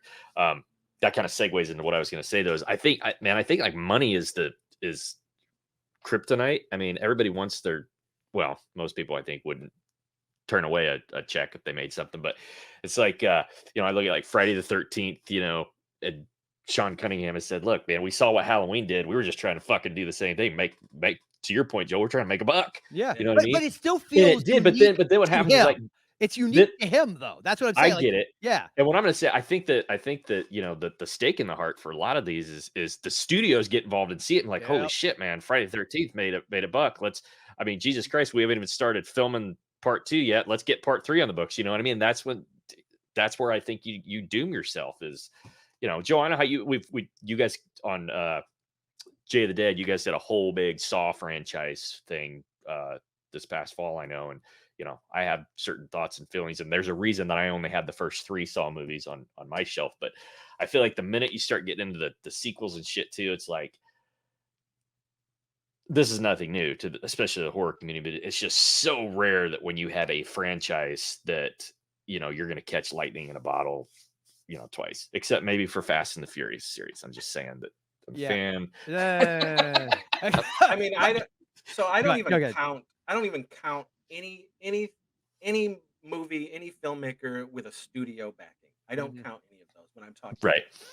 I'm purely just talking about the truly independent stuff that people are out there making and have been on the scene and shit like that. Like that stuff is, ooh, that's rough for me. It's just really rough for me. You can give me a Friday the 13th movie all day, and I'll watch it every fucking day. I'm one of those guys who you can make a Jason movie every year, and I'll watch it. I don't necessarily know if I'll like it, but that's one series where I'm like, keep going. There should be 25 by now. Yeah, take my money. I know that's as much as I love to bitch about the latest Halloween too. It's like, damn it, well, despite I didn't watch it opening night, and despite like, are we gonna do Corey's story? Are we gonna talk Corey's story now? No, but I was just gonna say, it's like, you know what? I forked my money over, and I'd heard what people were saying, but damn it, as a fan, I had to see it for myself. You know, that's one thing where I punched me in the nuts. I paid my buck. I don't know. Halloween, I'm okay if it just dies forever. I am okay. I really am. Same with Nightmare on Elm Street, and Nightmare is second only to Friday. I'm wearing the 40th anniversary shirt here. Yeah, you know, Nightmare and Friday are my two big. I mean, they're neck and neck as my loves. But Nightmare, just stop. Like, don't ever do any more. Nightmare. Did you see the 2010 remake? Did you ever watch it? I saw it, and I hated it. I hated it so much. I avoided that piece of shit all the way up until, like, what was it, a few months ago, Tyson? Because this podcast I'm on, they're like, oh, we'll go through and talk about, and that got brought up and so we covered it because one of the hosts likes it and he tries to make an argument for it. It was so bad, man. It missed everything about what made the earlier films good. It missed it totally. Yeah. But I'm also not I couldn't care less about remakes and reboots. I don't give a shit. I don't understand the mentality of, oh, it's gonna ruin everything that came before it. What are you, a moron? Are you just stupid? Are you mentally unstable? Like, to think that a new movie based on a property that you love is just don't watch it. No, go see it. And it might be a piece of shit. It might not. Exactly. Well, I will. So here's the thing. I will admit there was a window there where I was the kind of person that would get very ranty about remakes. It seemed like they were remaking every goddamn thing, and it just annoyed me because it was and here's the truth. I don't have to go see. I woke up to the reality. I could just not go see it and not spend my money. There's my vote. I don't give you my money. So I've stopped doing that, and thus I'm much more chill about it. But I agree with you because, like, for instance, I won't say who. I love him dearly. He knows who he is if he happens to hear this. But I've gotten in this debate that the only thing that will make me happy with these new Scream movies is if Stu comes back. And I realize I'm on an island alone on this. Everyone's convinced Stu is dead. I'm like, F you. He needs to pull an Eric, Phantom of the Mall, be living under the goddamn mall of Woodsboro, and, like, be all scarred up and, like, go on. And I want Matthew Lillard back. But people told me, no, that will ruin the original Scream for them. I'm like, how? How does that ruin it? You say you're on an island. I'm on a fucking island because I hate the Scream film. Well, okay. Well, you're Hate not. them. There's people on that island with you. I There are walked people. out of that theater being like, "What a piece of fucking shit." The original. You really don't like the original at all? Hate it. Oh, Hate really? it. I do. I love it. I wanted to punch fucking Wes Craven for that bullshit. And even more so, I wanted to punch Kevin Williamson for acting like he was fucking smart. Because I wanted to be like, have you seen any fucking horror comedy up until Scream? Have you seen any of these fucking movies that did what you're doing but did it fucking better? No, they didn't. They didn't. So Kevin has Williamson, it grown on you at all over the years, or I hate it. I okay, can't stand it. okay, Anytime I see Ghostface, I cringe. Anytime I see fucking somebody saying or putting Ghostface in with Freddy, Jason, yeah, fucking Michael, any of those guys, I want to slap you across the face. Like doesn't even fucking compare to me. But that's me. yeah. In the end, it doesn't matter. I still want Like, Stu to come back. you can love Scream, Yeah, you can hate Scream. yeah. In the end, it's not going to change the way you live your life. That's a You know what I fair. mean? No, Like, that's a fair point. At the end of the day, they're just movies. exactly. That's the other thing that is funny. How and look, Yeah. part of the fun used to be is like you saying what you just said, and me saying I have the literal banner from the movie theater I worked at when Scream came out, hanging on the wall next to me here, and we could have this heated debate about like you think I'm crazy, I think you're crazy, and in the end we shake hands and we're still friends. Like, where did it become such like a personal? Shut up. Yeah, well that's the way it is with my best friends. Yeah. We get into so many ridiculous, hilarious arguments, but we're all laughing. We're just like poking fun at each other, Yes, you know? because that's what friends do. 'Cause, It becomes so personal with Would, people. I don't get it. wouldn't it be nice if society could do that with like Oh, everything? I don't yeah. know. I might get my hopes up. things would be a Anything? lot fucking chill. A lot Yeah. more chill. Yes. I think I could be wrong though. I may be misreading you a little bit, Chris, but I think your biggest beef comes down to, which is sort of ironic, being how we started this conversation where I told you how what a pretentious ass I believe I was. But pretension. Like I think you don't. I respect that. Like because as I've gotten older, I really fucking hate it. It's that it's being or precious, maybe like that preciousness where people really, because like to your point, if somebody makes a horror movie and you've got 10,000 or less dollars to spend, it's your money or whatever, you managed to scrape together a few bucks, you got to know you're not going to be making even, I don't know, I'm trying to throw what, like Texas Chainsaw Massacre, you're like the arrogance to think that you're even going to come close to that. Really, you really think that? And believe me, again, I had that delusion. Go ahead, sorry. I think a lot of those guys who are doing that believe it, Yeah, you know? I never really Mhm. believed it. That's why I could never go through it. And it shows. Yeah, You know, yeah, it shows. yeah, It screams off the screen. Like yeah, that just oof, yeah, you got dreams, buddy. You yeah, know, you're thinking this is oof, top quality. yeah. But at the end of the day, does it really matter what I think? No. I'm not even gonna give it a second thought, and I'm gonna go watch fucking, Dr. Alien. So you know what I mean? Like Yes, I know exactly what you mean. Yeah, I'm gonna yeah. So it doesn't matter what I think. yeah, More power to them. yeah. But if you ask me, I'm going to give you my opinion. You know, right or wrong. You may think I'm completely batshit crazy, but that's okay. Well, that's a bit of an opinion. Is you're allowed to have them, and they are just what you think about things, and Yeah, they can change. They can, never. I mean, it doesn't. It's like the old adage about like they're like assholes. Everybody's got one. They all stink. It's totally cool. No, that's funny. So Wellsville Nights. Look what I did. I, no man, I, I love this shit. We're just talking with buddies. You know, yeah, We're man, it's fun. Uh, So, and before, and when well, there he goes again. we It's an lose alien. again. It's another Here alien. comes the butt probes. Oh, that's a good frame to freeze on too. Right there, man. He's got Oh, Greek brother. right there in the background. Where you grew up, Uh-huh. I mean, how much did, because that's kind of what, our channel, we are kind of about physical media and that type of stuff. But Mhm. how much influence did just the video store experience have on you starting out? making films, or did you not give a shit? It was more just the fact that you had a VHS rig and Um, whatever.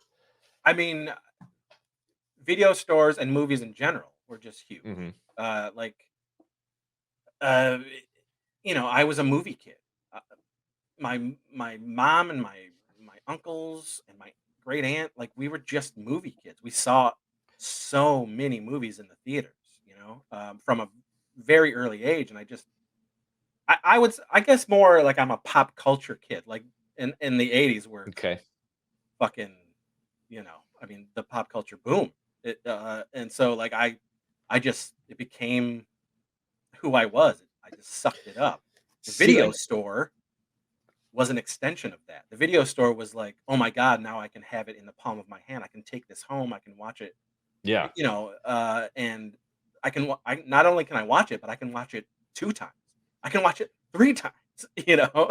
Yeah, and And that's for me growing up, like I grew up in the sticks, man. Like our movie theater, my town didn't have a movie theater. We had to go to the next town over. And it was one of those single screen theaters where a movie usually had to be out for probably 3 weeks before it. I mean, we never got anything opening weekend. It was maybe 3 weeks down the road we'd get to see something at the theater. So for me, man, like my primary movie watching experience was the video store. I mean, that's that. So it was like the opposite for me. Like I mean, I saw things at the theater. Don't get me wrong, but like growing up, when I think about watching movies and especially horror and what influenced me, it was all video store experience. That type of thing. yeah, it definitely was a just an extension of that. It's it's interesting when I think about, or when I know other people or even friends who um and I didn't think so, but now I see it, where they would say, Chris, you were lucky because when you grew up, you knew exactly what you wanted to do, and you've never like gone off that path. People aren't like that. And I didn't even think of that. I didn't notice that. I didn't, to Yeah, me, I was just like, this is what I'm going to do. There you go. You know what I yeah, mean? Um, and then as you get older and the more people you know, the life you go through life and other experiences with other people, you're just like, oh, this isn't how it goes. People don't know what they want to do. Some people don't know what they want to do until they're 50. You know what I mean? Like, um, and so I guess in that respect, I was very lucky right. uh, to know what I wanted to do, and movies, the video store, all of that was it was a path to help me reach that goal. You know what I Sure. mean? Um, so Well, I think you're one of the lucky ones in that, I'm sure a lot of kids, are like, "Oh, I want to make movies when I grow up," and I'm sure a lot of them get a pat on the head, and that's nice, honey.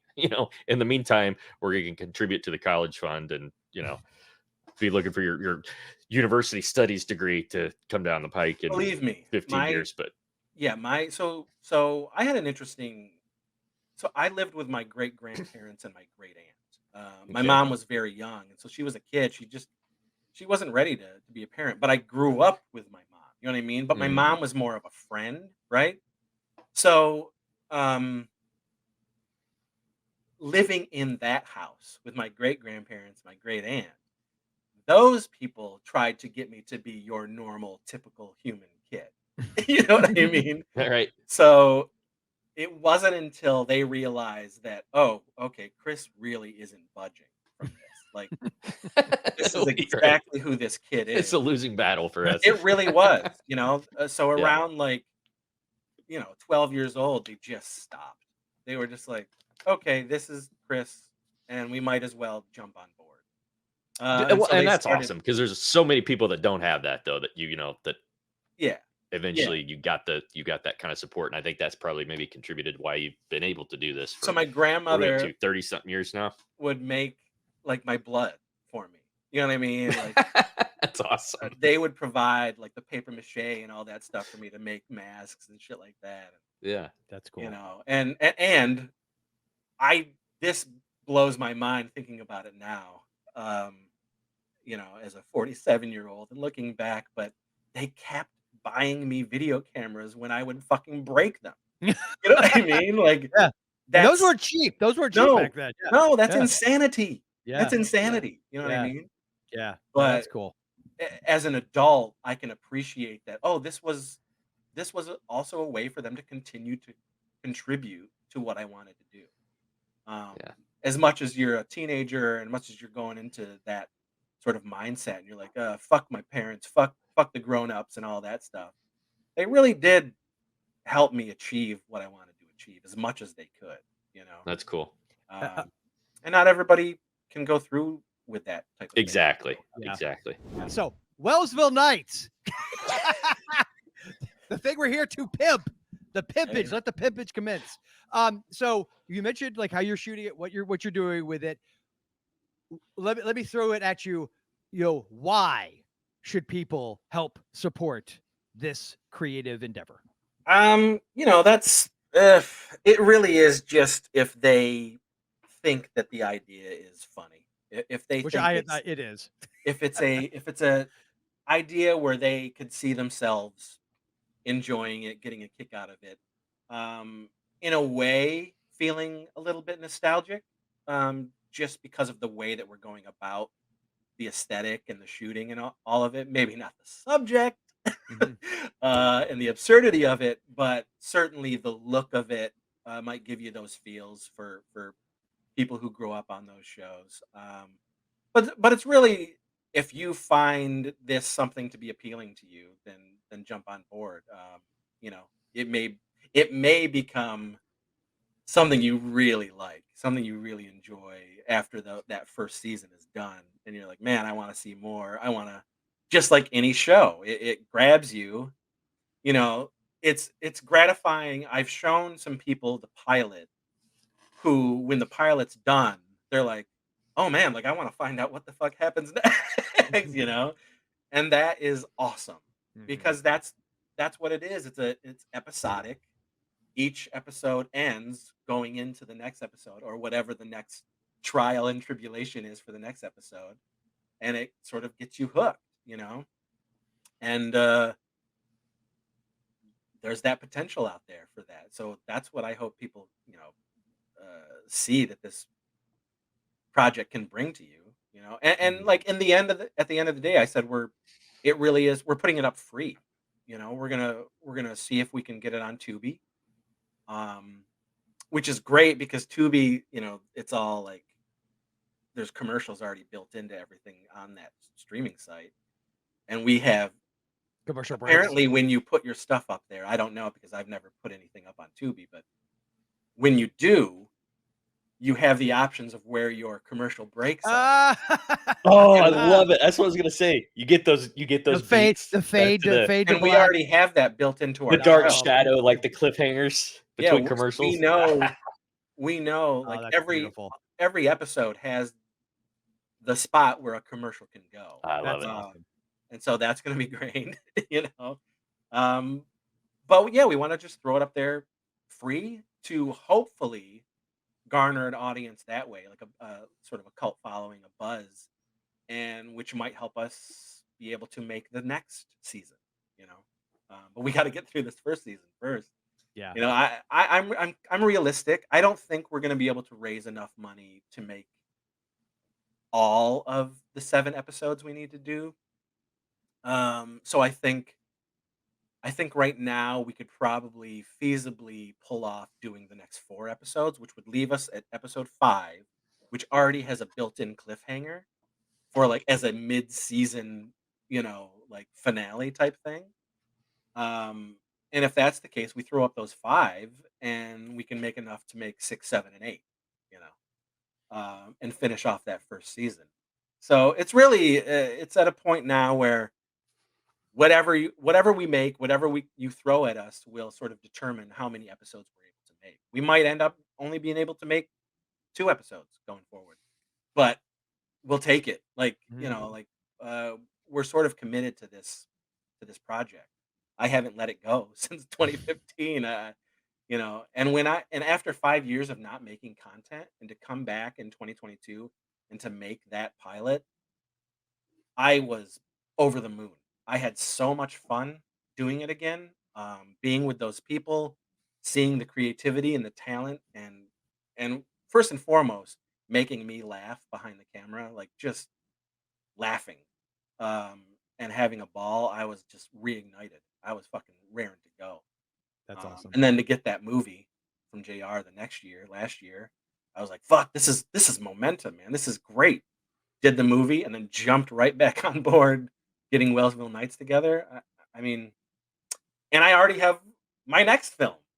Like, during all this Wellsville Nights thing, I got a movie called Radikill that I'm ready to fucking shoot. Like, let's go, Yeah, like, that's so and cool. Radikill is another one of those movies that's been like 4 years, like marinating. Like, I'm, The juices are flowing. yeah, man, I'm energized. That was my next question. Was after you took the hiatus, because in the doc, I remember there was this sense at times where you seemed tired.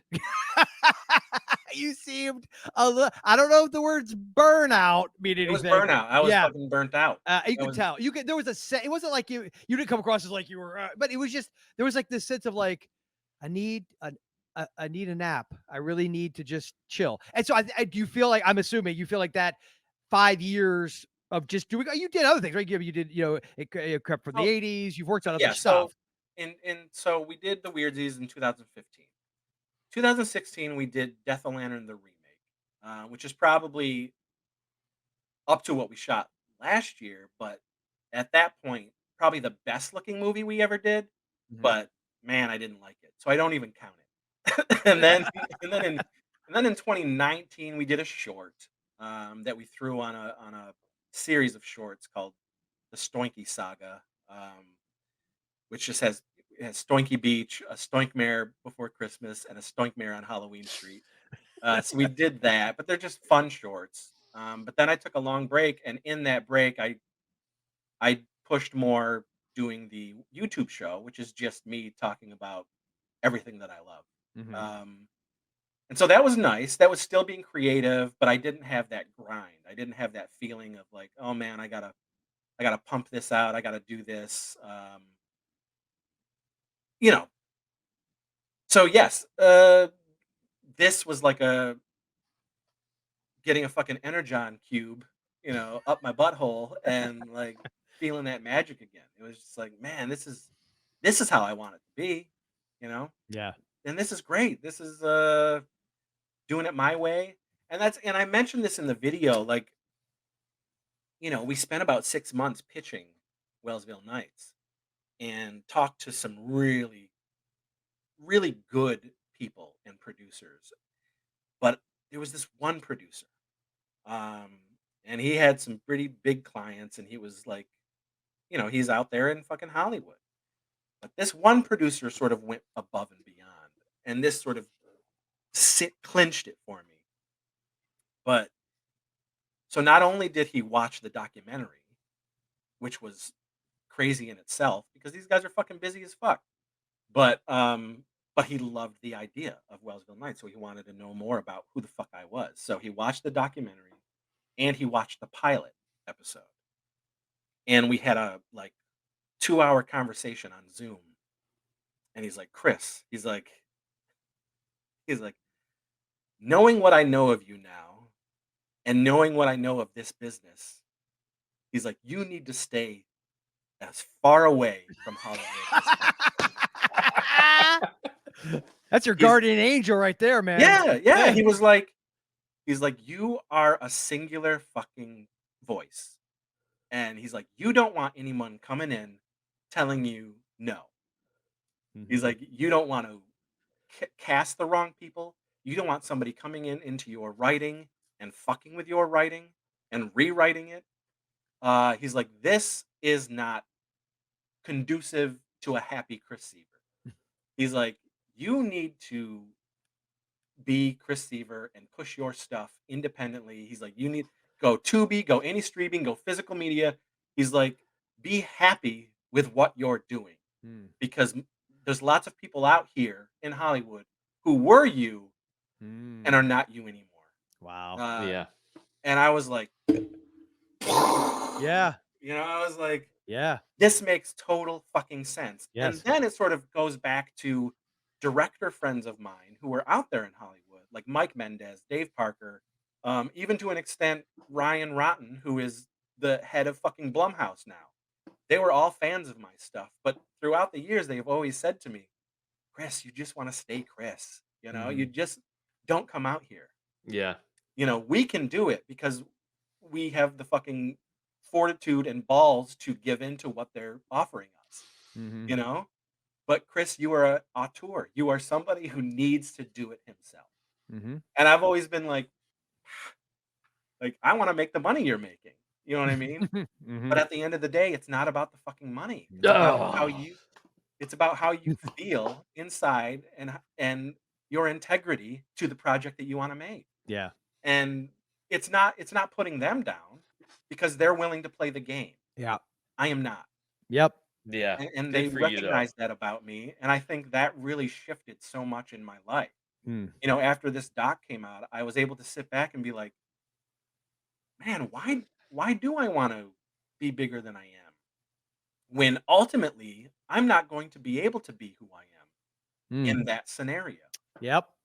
And I really it was really like a ah It's sort of like the person who gets a job I had almost a decade ago now, a very corporate world, and you came in, and in the role I was in, as much as that corporate world you could be, that had more of a, it wasn't really creative per se, but it did involve a level of creativity and writing and things like that.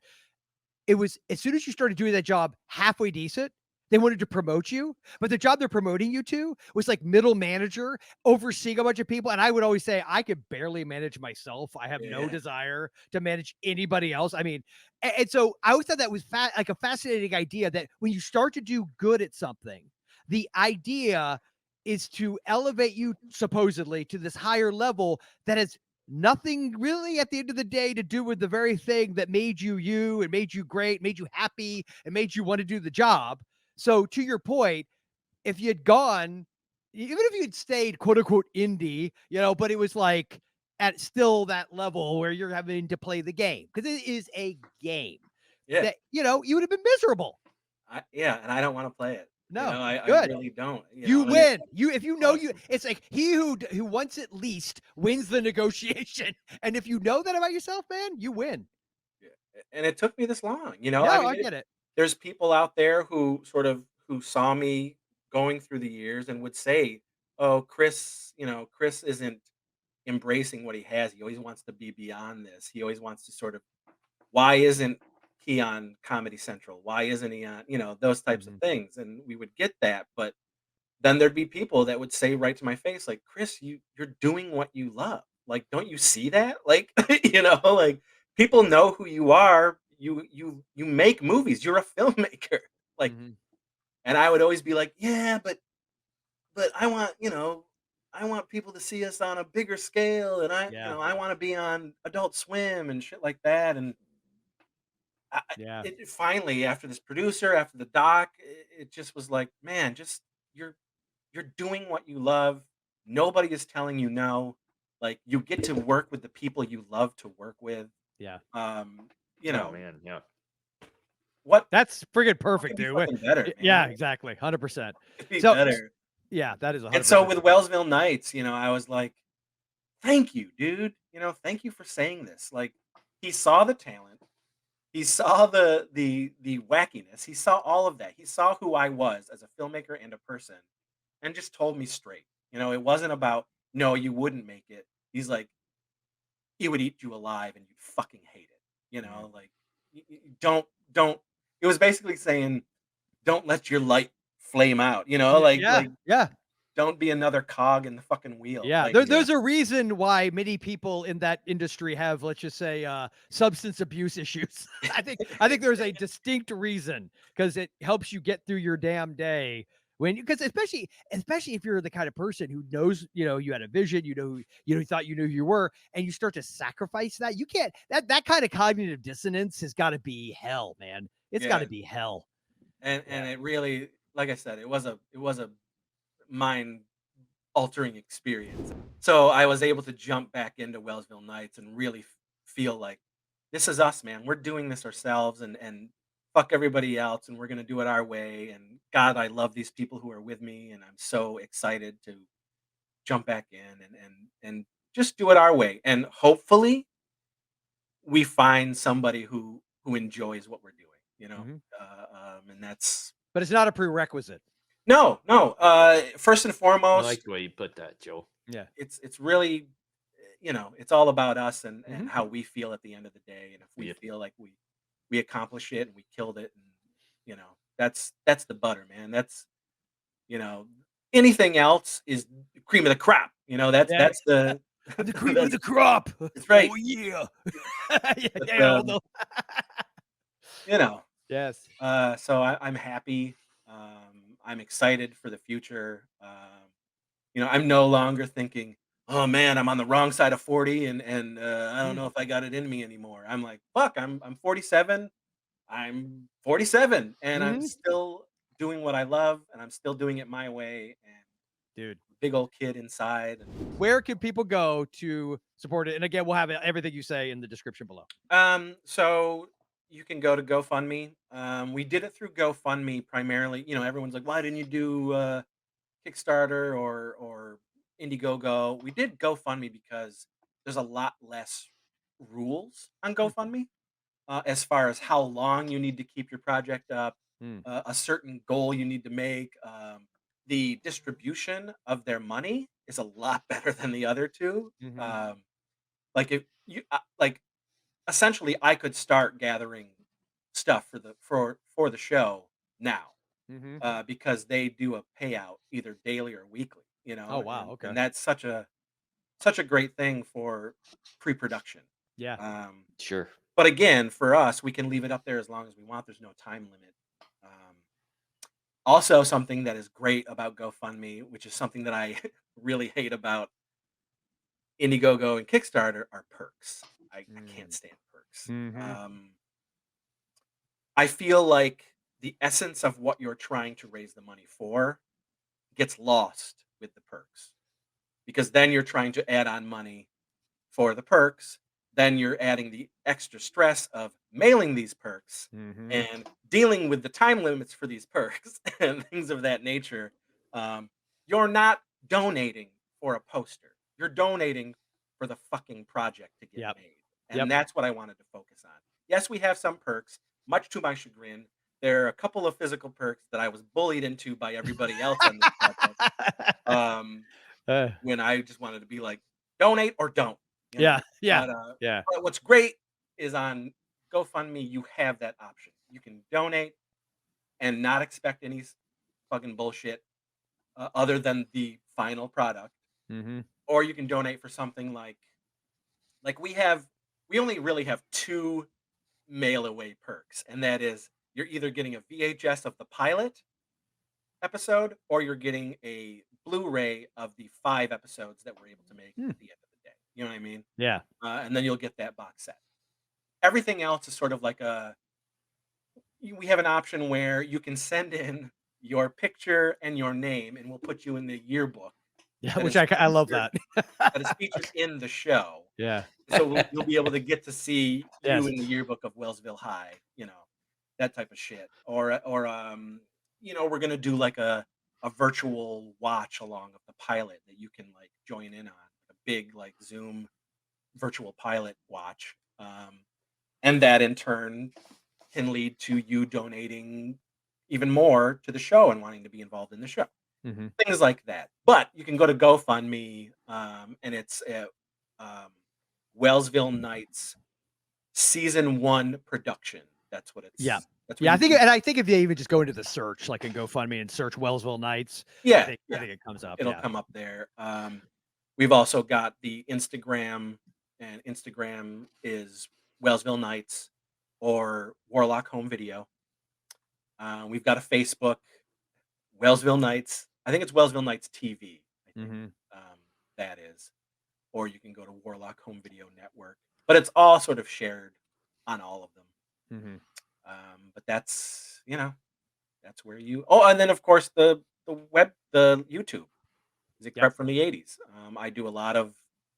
I'll do live shows on there, so I talk about stuff weekly, and you can come in and chat with me about it.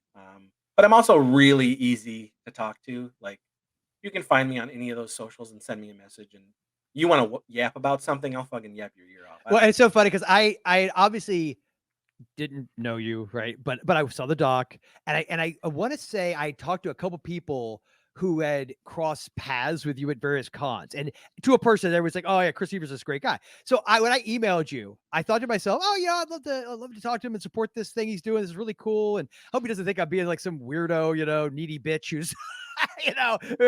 So I'm telling him like, oh, you've inspired me, Chris. But I was like, all right, throw the guy a compliment because it's true. I'm not gonna tell you that if it wasn't true. So I did that. And I think I'll probably hear back from him. Maybe if I'm like a few weeks, like 5 minutes later, boom, fuck yeah, man. I was like, all right, this guy's awesome. Cool. And then we're like the next day, I think it was yesterday, right? So here we are today. Yeah, let's shoot the shit. Yeah. I don't care. Yeah, this is awesome. No, I appreciate Very cool. it. All right. Well, any final things you want to hit on, Tyson, before we? I was just gonna say that when Chris was talking about the swag for the GoFundMe stuff, I'm a little disappointed that there were no neon fanny packs mentioned that we could add to our Rennie Harlan. Oh yeah, so Die yeah, Hard 2. at Tampa Bay Screams, we bought. They actually had some guy was selling their 2 neon orange, neon green Die Hard 2 Die Harder fanny packs. I mean, if I saw that, I would buy that. Oh God, we wore them. Once we bought them, we wore them around. That was great. It was yeah. We were cosplaying as dads. Sweet. That's what we were doing. We were cosplaying as dads. We said nothing screams John McClane like a neon green fanny pack. Yeah, man. That's where you put your Glock. You hide it in the fanny pack. For sure. That's tough, man. He used a Beretta, but whatever, Joel. TUF. Whatever. I don't know that shit. Yeah. So I will say, Chris, I really appreciate this, dude. It's honestly, this is awesome. And not to sound cliche, but dude, you are inspiring as hell. So whether you realize it or not, to schlubs like us who are like, just look, it's like even in non-filmmakers, the fact that fuck it, you were any creative thing that because we all have our excuses. We have life and we've had things that happen, and it's very easy. So one of the things that you helped inspire is, and it hasn't come out yet, and this is going to probably drop this next week, so it won't have come out yet. But we're just doing like this quick little promo for the channel, and that was one of the reasons why I wanted the Canon. So we're shooting most of the footage with that, and just doing it and honest to God, back to what you said, I haven't made a lot of stuff in the last several years. I shot one little thing with my kids. It was like we tried to do this like analog horror weird fucking thing, and then doing this. What's that?